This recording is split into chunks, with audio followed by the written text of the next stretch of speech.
Generative AI A to Z glossary. So in this video we will traverse the alphabet and will introduce you to the fascinating realm of AI generated content from text to images, sounds and 3D models. So let's start with adversarial networks. Now this adversarial networks, they are powerful problem solving tools that leverage the competition between two or more components to improve their performance. Think of it as a game between two players where each player's success is intertwined with the other. So in a business or product development context, these adversarial networks are used to generate more creative and effective solutions by harnessing the strength of these competitive components. So imagine you are a marketer who is tasked with creating a product that meets the need of a specific audience, and you have two teams. First, team A, who is the generator team. Team B is the discriminator team. Now this team A or the generator team, now this team will generate various product ideas, prototypes or solutions, much like a creative team in a business environment. Now this team B or the discriminator, this team will evaluate the product ideas, prototypes or solutions and will provide feedback on their quality, much like a research and development team or a user panel. So in this adversarial networks, the generator or the team A will generate ideas and product, while this discriminator or the team B will evaluate and provide feedback. Now this generator learns from the discriminator's feedback, refine its ideas and present new solutions. Meanwhile, the discriminator becomes better at identifying and providing feedback on the distinctions between successful products and less successful ones.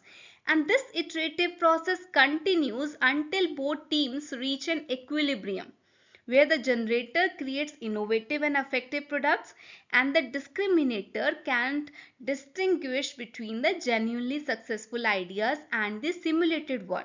So in the business and product development, these adversarial networks, they are applied to solve complex problems by leveraging the strength of two or more components that learn and improve from each other. For example, personalized product recommendation. So here an adversarial network can be used to generate personalized product recommendation by learning the preference of individual users and generating tailored recommendations that are difficult for the user to distinguish from the actual user generated recommendation. Then image generation. So where an adversarial network can be used to create realistic images such as faces or landscapes by generating images and having a discriminator evaluate their quality. Or we can use this GANs for data augmentation. Now here the GAN can be used to generate new data points that are similar to the existing data, which allows the companies to increase their training data set and improve the performance of their models. Then in the fraud detection. So in finance, an adversarial network can be used to detect fraudulent transactions by generating synthetic transactions and training the discriminator to identify fraudulent patterns. So to summarize this, we can say these adversarial networks, they are a powerful problem solving tool that harness the strength of two or more components who are working together to generate more accurate, creative and efficient solutions. And by applying this concept in various business and product domains, companies can create more sophisticated and effective solutions. Then comes the Bayesian networks. Now these Bayesian networks, also called as probabilistic graphical models, they are a powerful tool used in decision making and problem solving in various business applications and products. They help us understand the relation between the different variables and make prediction based on the available evidence. Imagine you are a product manager and you are tasked with understanding the factors that influence the customer satisfaction. So here the Bayesian network will help you build a visual representation of relations between these factors and then make a data-driven decision. So to create a Bayesian network, you first define set of variables or the node that influence the customer satisfaction, right? Then these can include factors like product quality, customer service, ease of use and price.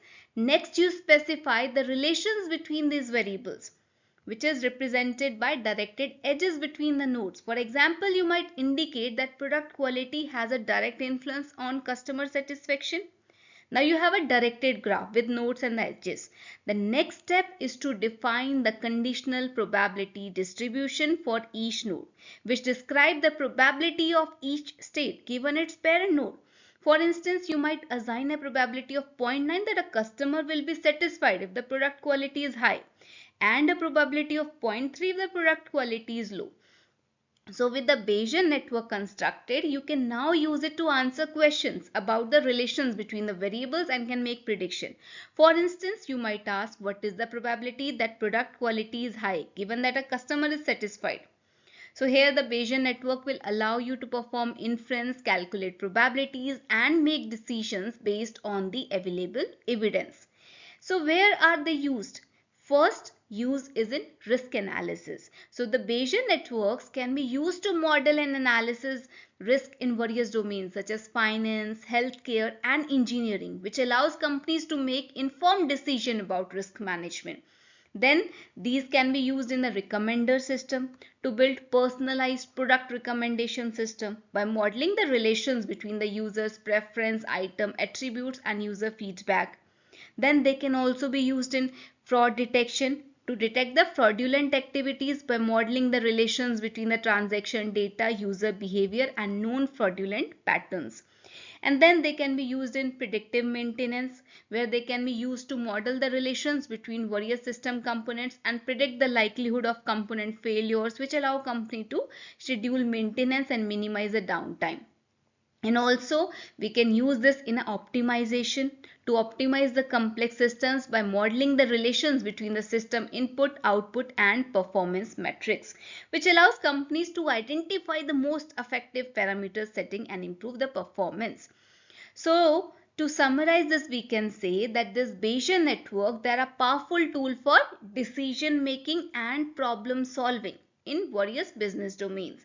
And by modeling the relations between the various variables and making predictions based on the available evidence, they help companies make data-driven decisions that improve performance and drive success. Now next comes the chain in Langchain. Now this Langchain is a machine learning model which combines natural language processing and blockchain technology to improve the accuracy and transparency of various business applications and products. At a high level, Langchain allows business to use language models, which are computer algorithms that can understand and generate human-like text in combination with blockchain-based data to solve a wide range of problems, which can include everything from fraud detection and financial analysis to customer service and supply chain management. For example, a business might use this Langchain to analyze customer feedback and automatically generate personalized responses to customer inquiries. So by leveraging this natural language processing, Langchain can quickly and accurately identify key themes and sentiment in customer feedback, while blockchain can ensure that responses are transparent and tamper-proof. So overall, this Langchain, it aims to provide business with a powerful and secure tool for analyzing and responding to complex information, while also promote transparency and accountability in the data-driven decisions they make. Now next comes the deep belief network. Now this deep belief network, they are a type of machine learning algorithm which are used to analyze and make predictions based on complex data. So in business applications, this deep belief network, they are used to help businesses make informed decisions, improve their operations and gain insights into customer behavior. At high level, this deep belief networks are designed to learn patterns and relations between the large data set by breaking them down into the smaller, more manageable pieces, which allows the algorithm to identify the complex patterns and relations that might not be immediately obvious to humans. For example, a business might use this deep belief network to analyze customer purchasing behavior.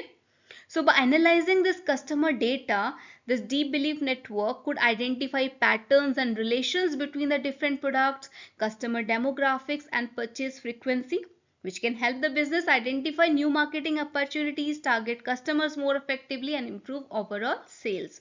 So another example how it might be used in business is in fraud detection. So by analyzing this transaction data, this deep belief network could identify patterns and relations that might indicate fraudulent activities which could help business protect themselves from financial losses and reputational damage. So to summarize this, we can say that these deep belief networks, they provide businesses with powerful tools to analyze complex data, make informed decisions, and gain insights that might not be possible with traditional analytical methods. Now next comes encoder-decoder architecture.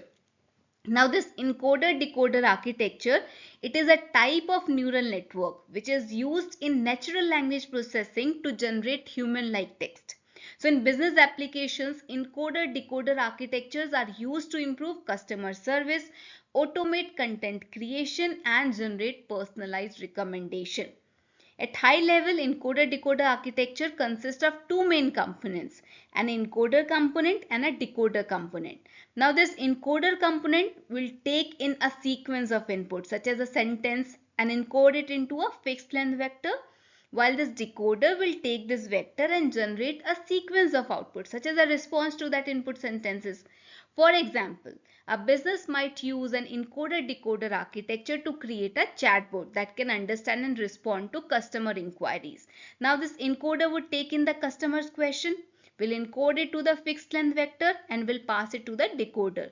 Now the decoder would then generate a response to that question based on that encoded input.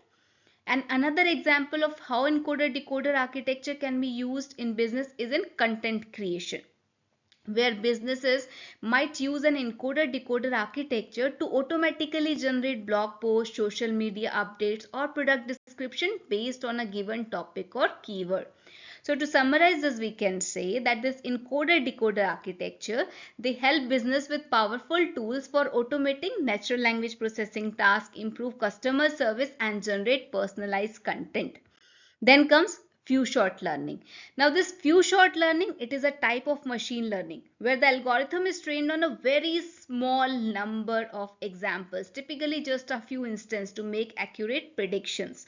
In contrast, traditional machine learning algorithms, they are trained on large data set. So this few-shot learning is useful in situations where data is scarce or expensive to collect. For example, in business world, few-shot learning can be used to train models with limited customer data or to classify new products based on only a few examples. And in the context of business application, imagine you are a marketing team who is tasked with create a new advertisement campaign for a product.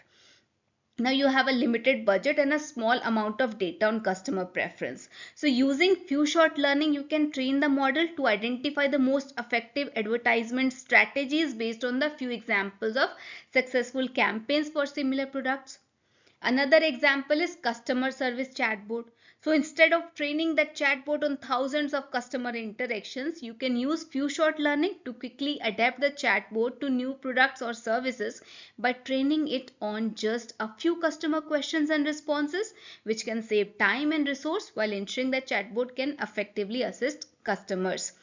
So to summarize this, we can say few-shot learning allows businesses to make accurate predictions and decisions with limited data, making it valuable tool for quickly adapting to new situation or products in a cost-effective manner.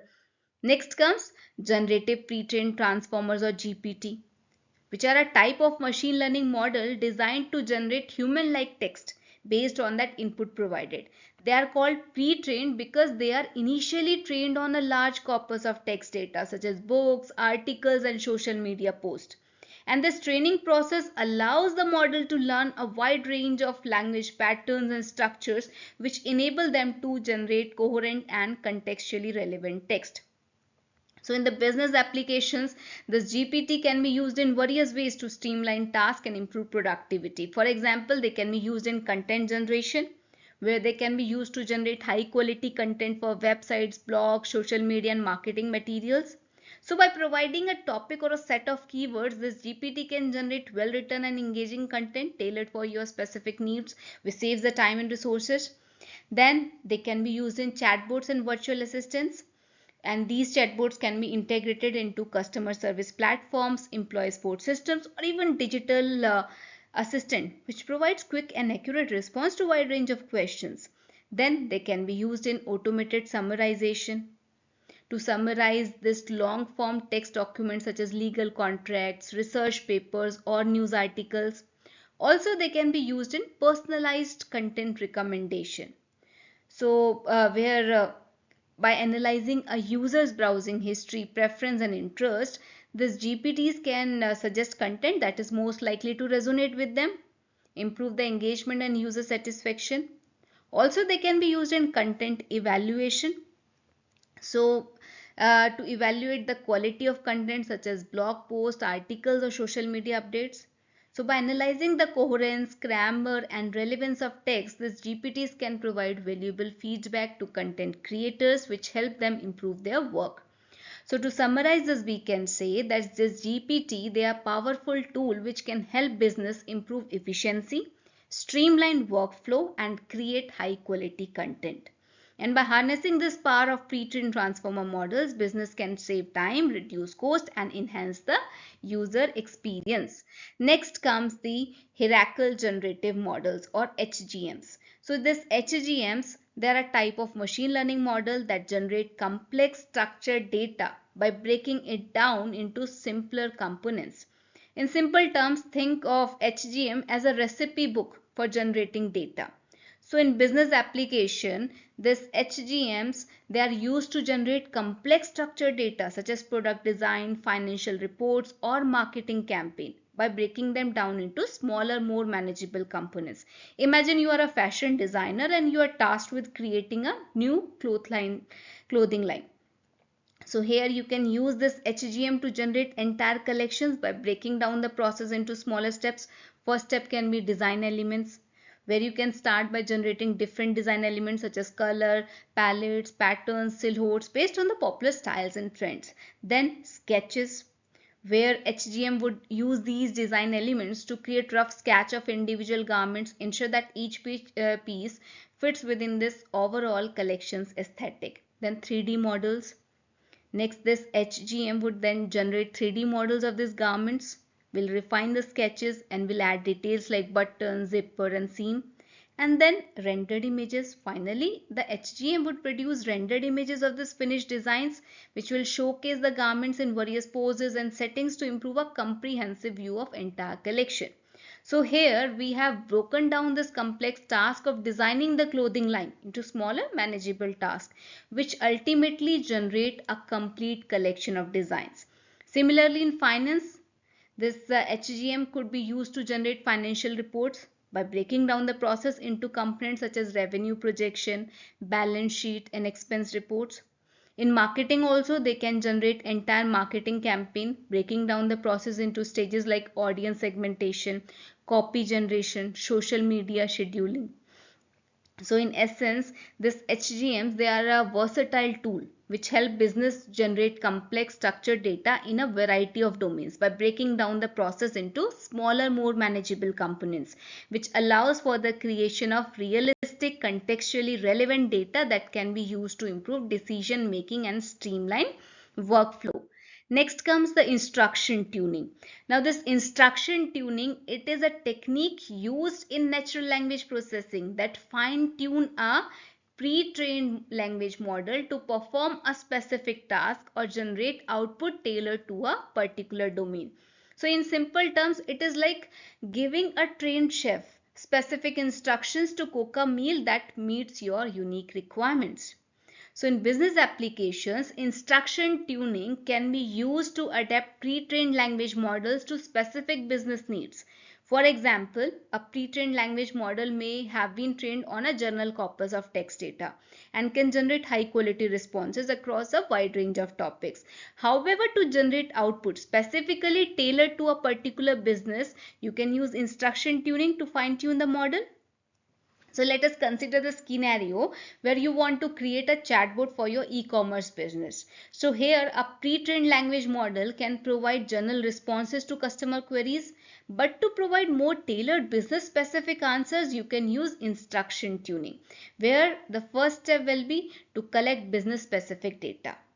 So you will gather a data set of customer queries and responses which is specific to your e-commerce business.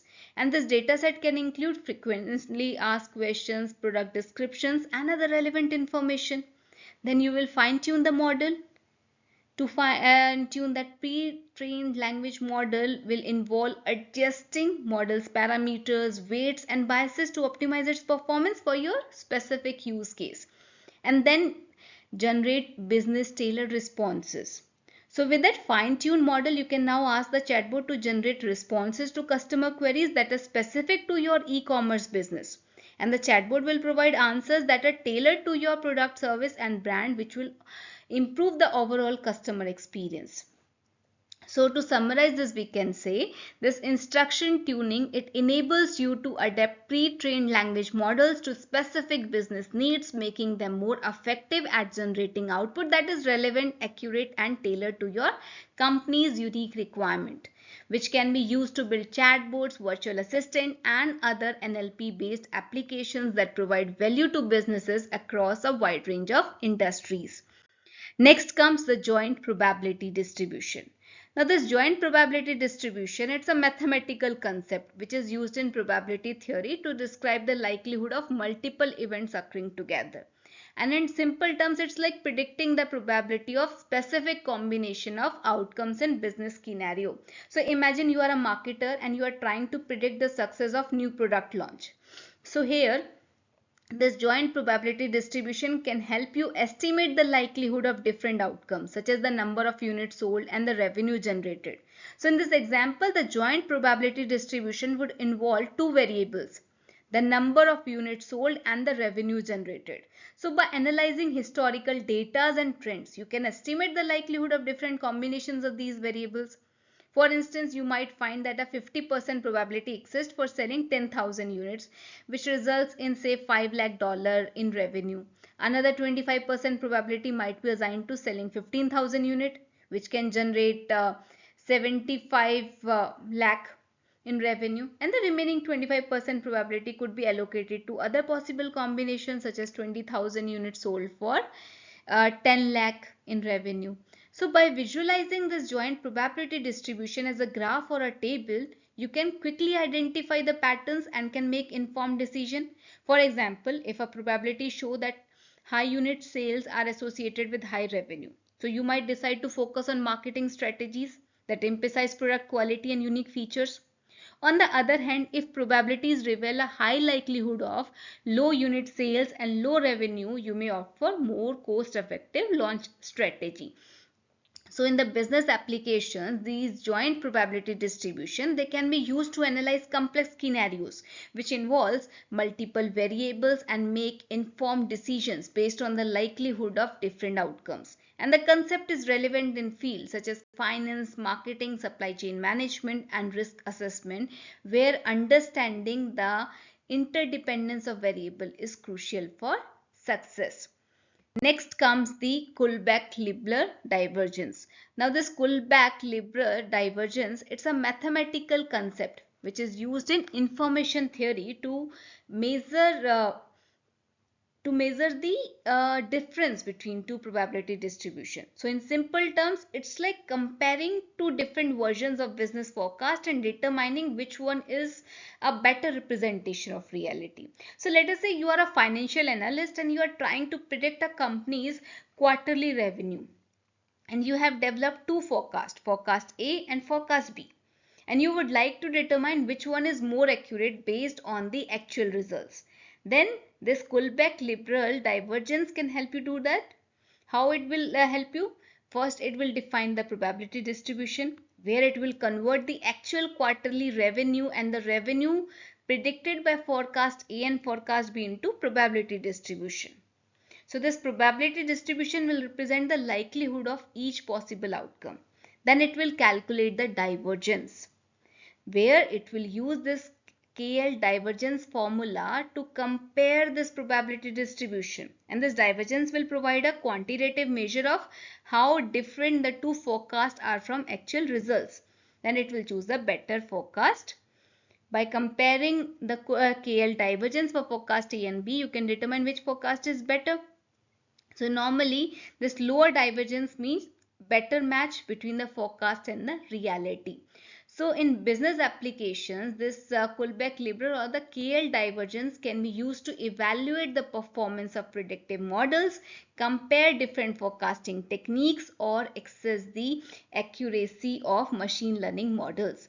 It can help business identify which models or strategies are more effective, which enable them to make better informed decisions based on data-driven insights.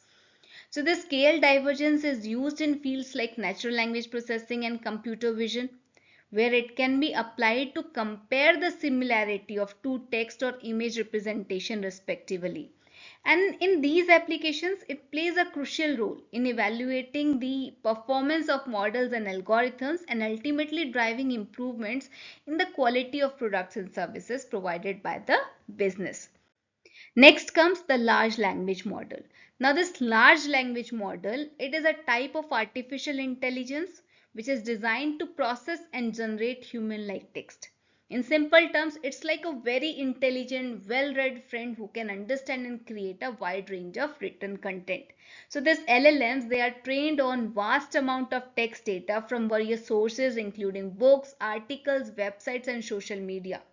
And this training allows the models to learn patterns, relationships, and structures inherent in the text.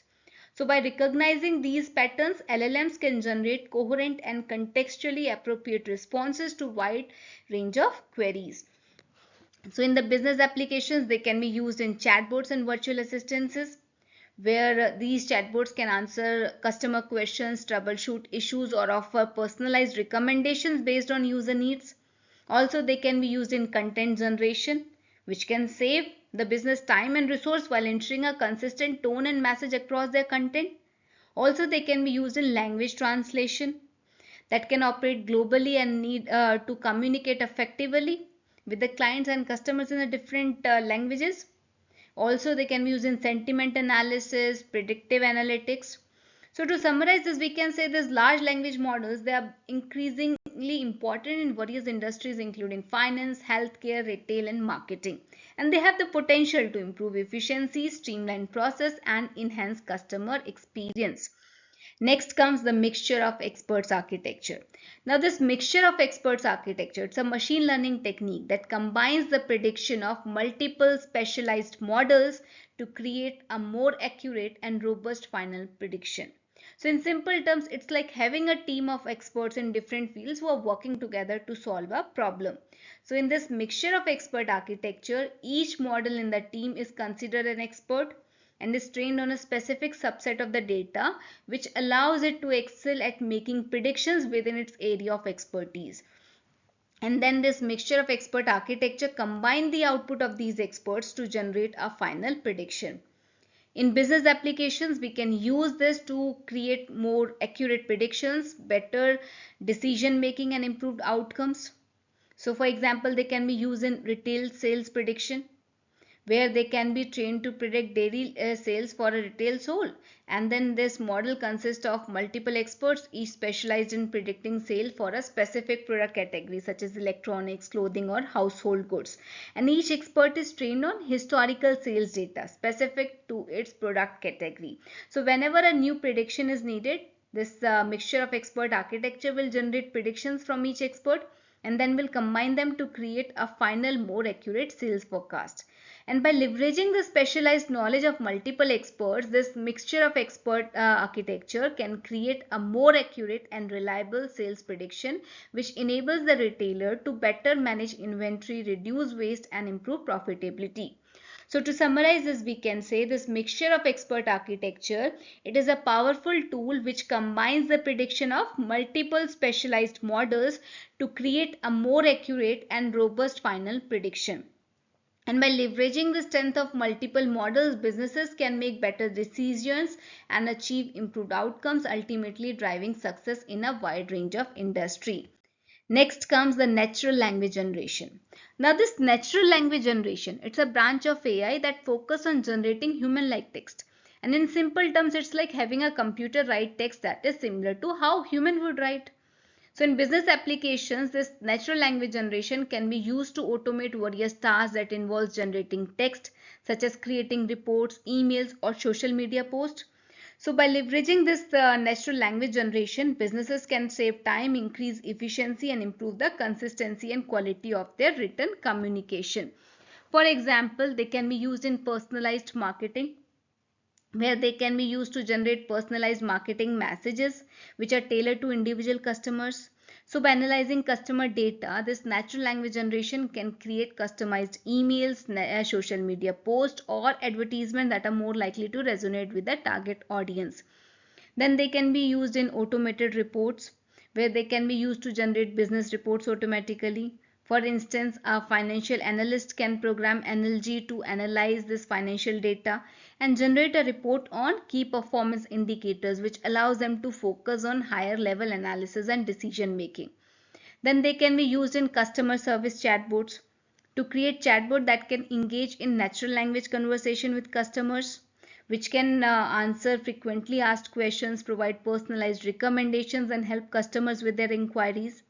Also, they can be used in social media management to generate the social media posts that are tailored to a brand's voice and target audience. So by analyzing trends and consumer behavior, NLG can create business creating, engaging, and timely content for their social media platforms. And then they can be used in news summarization to summarize the news articles, which provides users with a concise summary of this most important information. So which can be used for busy executives or journalists who need to stay up to date with the multiple sources. So to summarize this, we can say that NLG is used to automate the process of generating text, which allows businesses to save time, improve efficiency, and enhance the quality of their communication. And by leveraging this natural language generation, businesses can achieve a competitive advantage and improve their overall performance. Next comes this overfitting. Now this overfitting, it's a common issue in generative AI models, particularly in natural language generation.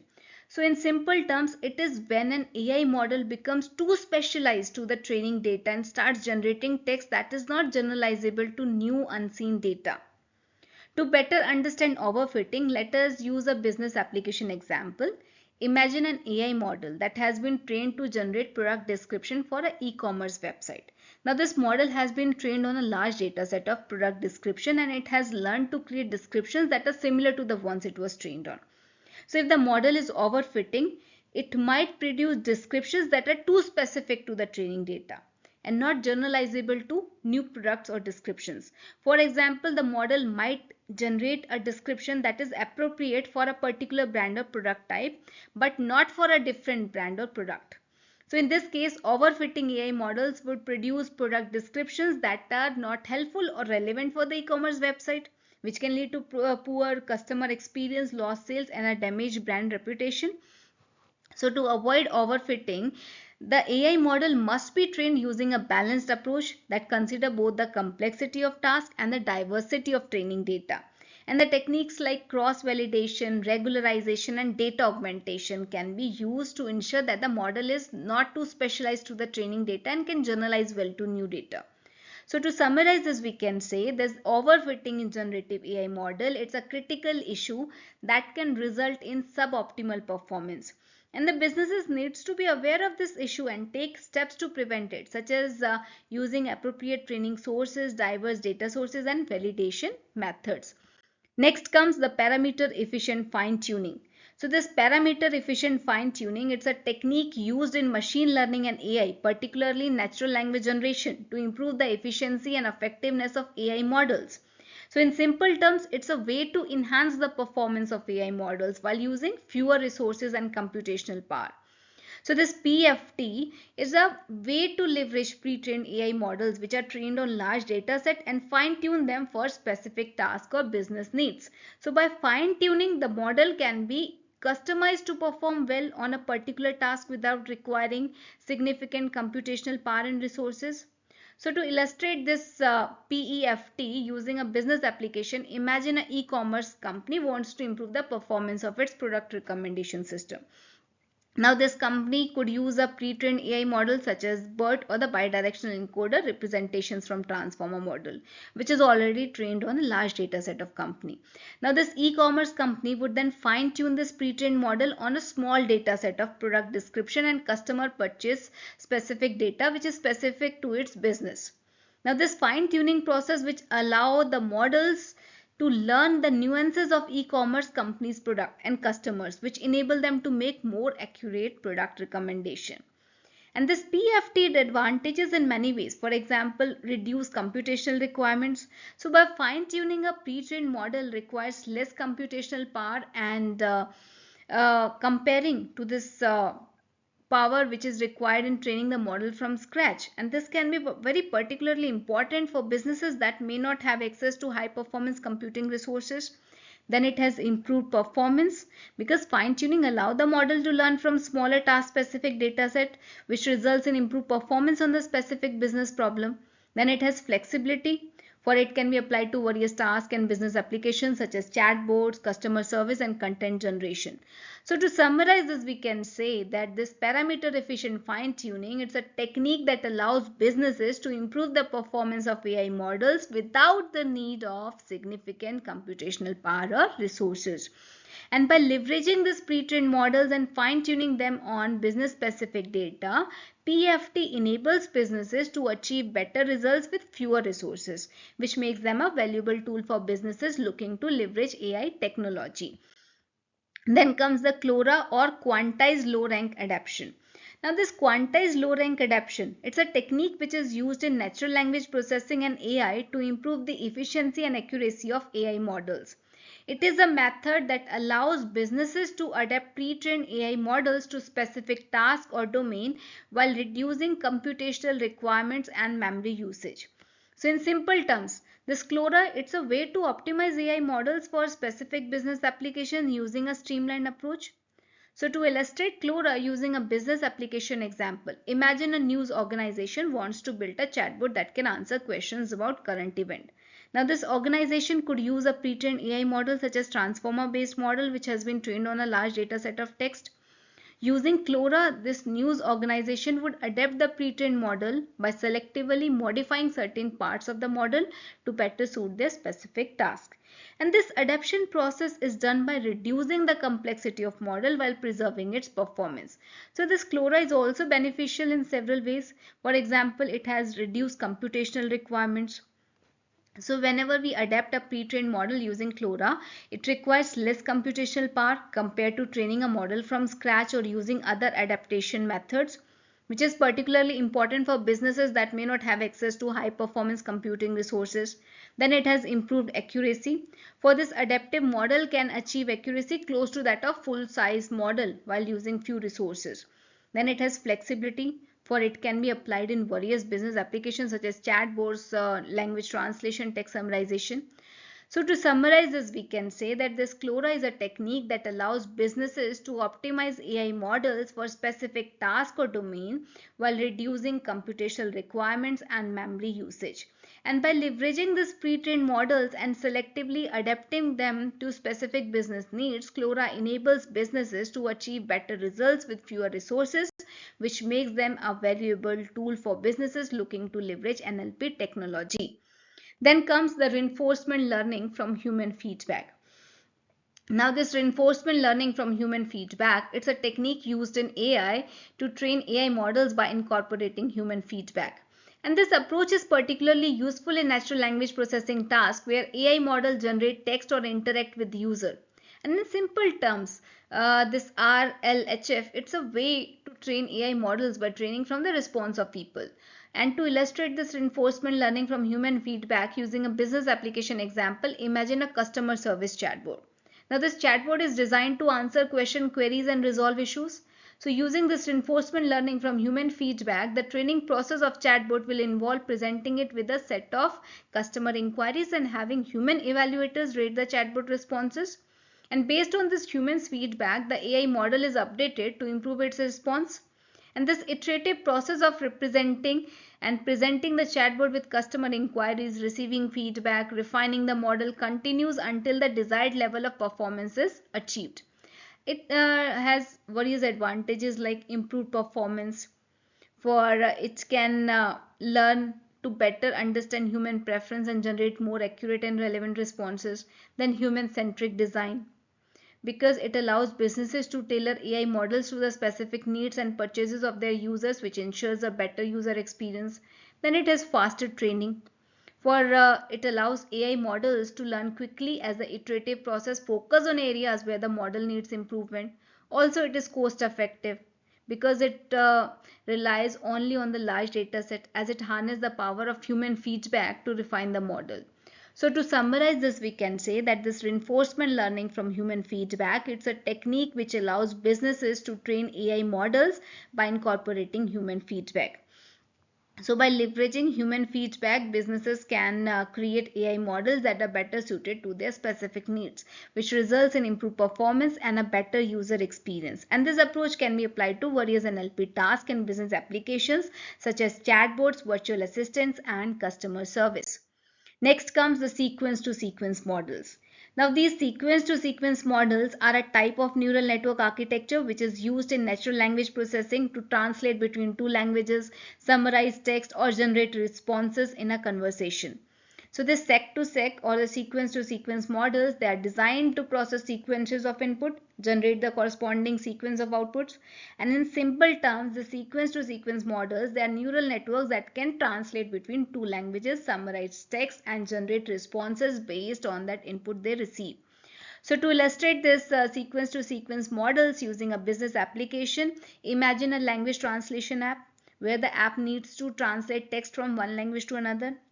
And the sequence to sequence model can be trained to take a sequence of words in one language, say Spanish as an input, and generate a sequence of words in another language, say English as an output. It is also advantages. Why? First, it is bilingual translation, as sequence to sequence models can be used for translating text between different languages, which enables businesses to offer multilingual support. Next, text summarization, because sequence to sequence models can be used for text summarization. It allows business to provide concise summaries of articles or documents. Then they can be used as conversational AI to build chatbots, virtual assistants that can understand and respond to user queries in a conversational manner. Also, they are versatile and can be applied to various NLP tasks, which make them a valuable tool for business looking to leverage NLP technology. So to summarize this, we can say that sequence to sequence models are a type of neural network architecture which is used in natural language processing to translate between languages, summarize text and generate responses. And by leveraging the sequence to sequence models, businesses can offer multilingual support, provide text summaries and build conversational AI applications among other benefits. Next comes the transformer architecture. Now this transformer architecture is a fundamental component of many natural language processing applications which are becoming increasingly important in business. So in simple terms, the transformer is a neural network architecture that processes and generates text by analyzing the relations between the words in sentence. So imagine you are a customer service representative for an online store and you need to respond to customer inquiries via email. So here the transformer architecture will help your company's chatbot or your personal assistant understand the context and intent of customer's question so that it can generate appropriate personalized responses. So how will it work? First, it has an encoding process where this transformer will encode the input text by breaking it down into individual words or tokens and then will represent them as a vector. And these vectors will capture the meaning and context of each word. Then it has self-attention. So this transformer uses a mechanism called self-attention which enables them to analyze the relations between words in the input text. Self-attention allows the transformers to understand the importance of each word in a sentence and its relations with other words. For example, if a customer asks about a specific product by name, so the transformer will understand that product name is crucial to the question and will give it greater importance in its response. Then it has decoder. So after encoding and analyzing this input text, transformer will generate a response which is done by iteratively predicting words in the output sequence one at a time. And at each step, the transformer consider the previously generated words and the input text to generate the next word in the response. And this iterative process continues until a business response is generated. Now they are also used in various applications, for example in chatbots and virtual assistants, where they are used to understand customer inquiries, generate appropriate responses, and provide personalized solutions which help businesses provide better customer service and support, leading to increased customer satisfaction loyalty. Also, they are used in text classification to classify text into different categories such as spam emails, product reviews, or news articles, which help the businesses automate tasks like categorizing customer feedback, monitoring online mentions, and identify trends. Then they are used in machine translation to translate text between languages quickly and accurately, which helps businesses expand their global reach, communicate with customers in their native language, and tap them into new markets. So to summarize this, we can say this transformer architecture are a powerful tool for processing and generating text. So by understanding the relations between the words and providing personalized responses, transformers are revolutionizing the way businesses interact with their customers, streamlining their operations, and expand their global reach. Then comes the unsupervised learning. Now this unsupervised learning, it's a type of machine learning where the models learn pattern in data without the use of label training example. And the goal is to discover hidden structures within the data and to extract useful information from it. So in simple terms, unsupervised learning, it's a machine learning method which allows algorithms to learn from unlabeled data, find patterns and insights that may not be immediately apparent. So to illustrate unsupervised learning using a business application example, consider a customer segmentation process. So where the business wants to segment its customer base into different groups based on their purchasing behavior, preference and demographics. So with unsupervised learning, the businesses can feed the algorithm raw unlabeled data on customer information such as purchase history, demographic details and browsing history. Then this algorithm will analyze the data, will identify patterns and group customers into different clusters based on their similarities, which will allow businesses to gain insight into their customer base and develop targeted marketing strategies and improve their overall customer experience. Now, they are also useful in several ways. For example, in pattern discovery, unsupervised learning can be used to find these hidden patterns and relations between the large data sets, which helps businesses with valuable insights. Then they can be used in customer segmentation to develop target marketing strategies and personalized experience. Also, they are used in anomaly detection, which can be used to detect fraud, errors, or unusual activity in various business applications. Then they are used in dimensionality reduction, which is the process of transforming high dimensional data into low dimensional space while preserving the important information, which makes data easier to visualize and analyze. So to summarize this, we can say unsupervised learning, it's a machine learning method which allows algorithms to learn from unlabeled data, find patterns and insights that may not be immediately apparent, and by leveraging unsupervised learning, businesses can gain valuable insights, segment their customer base, detect anomalies, and reduce dimensionality in their data, which is a powerful tool for business looking to extract useful information and gain a better understanding of their data. Then comes vector database. Now this vector database, it's a type of database that is optimized for processing high dimensional data, specifically data represented as vectors. And in business applications, vector databases are used for applications that involve complex multidimensional data such as image recognition, natural language processing, recommendation system and fraud detection. So imagine your business has a large data set of product information including attributes like product name, category, price and customer review. And this data can be represented as vector where each vector has multiple attributes or dimensions. So this vector database will allow you to store, query and process these high dimensional vectors efficiently. For example, you can use vector database to find similar products, where you can store vectors representing products and their attributes, and by using a similarity search you can find products that are similar to that given product or a set of attributes, which can be useful for personalized product recommendation or suggesting alternative when a particular product is out of stock. Then they can be used to detect anomalies in customer reviews. So vector databases can be used to store vectors representing customer reviews, and by performing clustering algorithms on this data you can identify patterns in customer sentiment, detect anomalies like fake reviews, and even translate reviews between the languages using techniques like neural machine translation.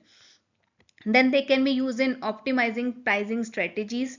So where vector databases can be used to store vectors representing product price and sales data. So by leveraging clustering algorithms, you can identify patterns in pricing data, detect trends and make informed decisions about pricing strategies that maximize revenue and profitability. Also, they can be used in improved search functionality. So this vector database can be used to store vectors representing product name, descriptions, and customer queries. So by using a similarity search, you can provide efficient and accurate search functionality even when dealing with misspelling, synonyms, and variations in data.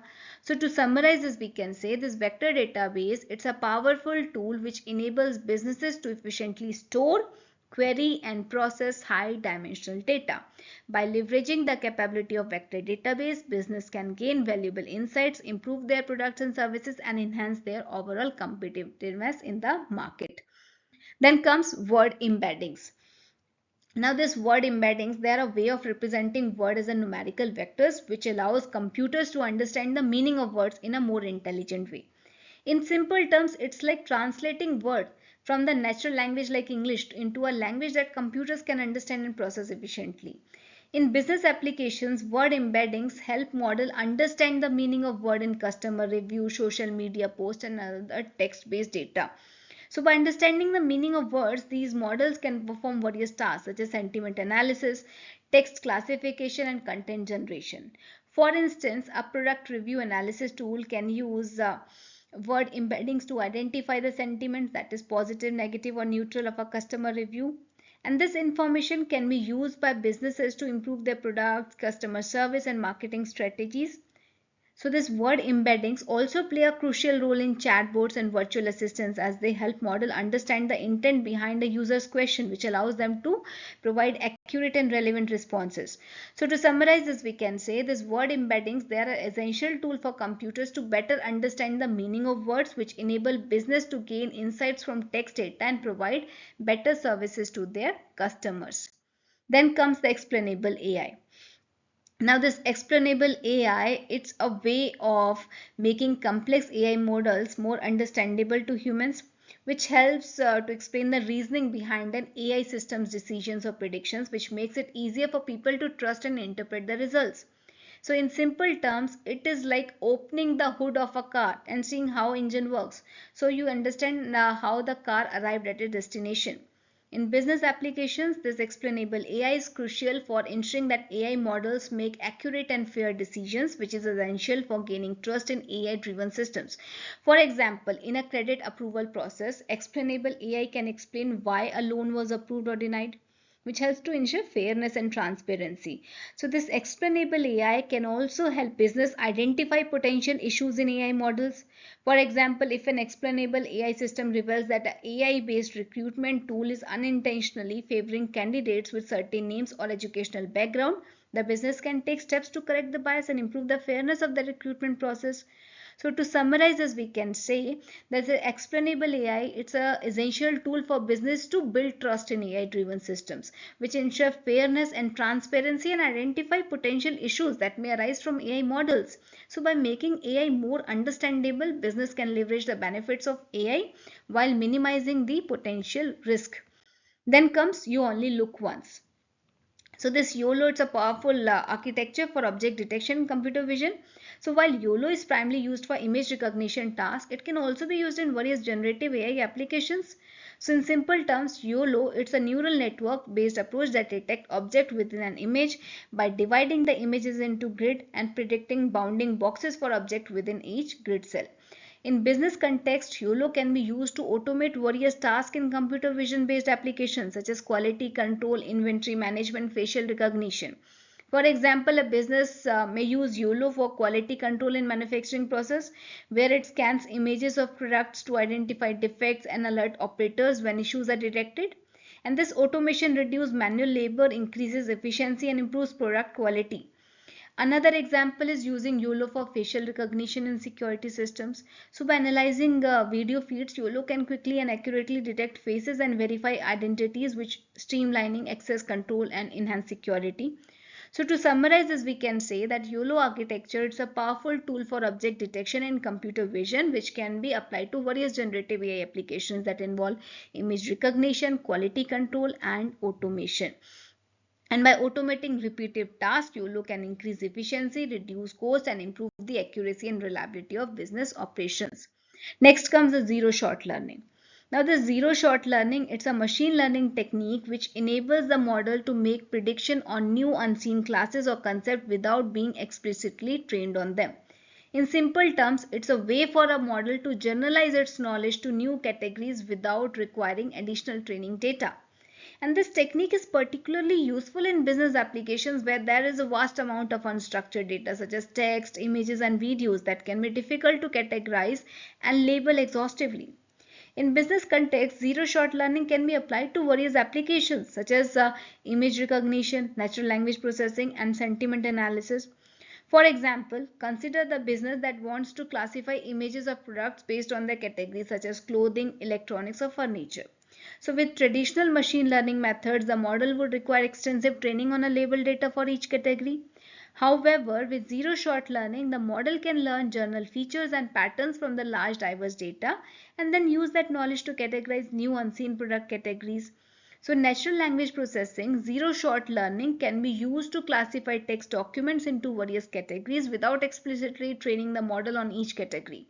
For example, a business may want to classify customer reviews into categories such as the positive, negative, or neutral. So using the zero shot learning, the model can learn journal features from this large diverse data of text documents and then use that knowledge to classify new reviews into these categories even if the model has not been explicitly trained on each category. So in sentiment analysis, zero shot learning can be used to classify text into positive, negative, and neutral sentiments without having to train the model on each sentiment category explicitly. So to summarize this, we can say that the zero shot learning, it is a powerful machine learning technique which enables the models to generalize their knowledge to new categories without additional training data. And this technique is particularly useful in business applications where there is a vast amount of unstructured data that is difficult to label exhaustively. Thank you.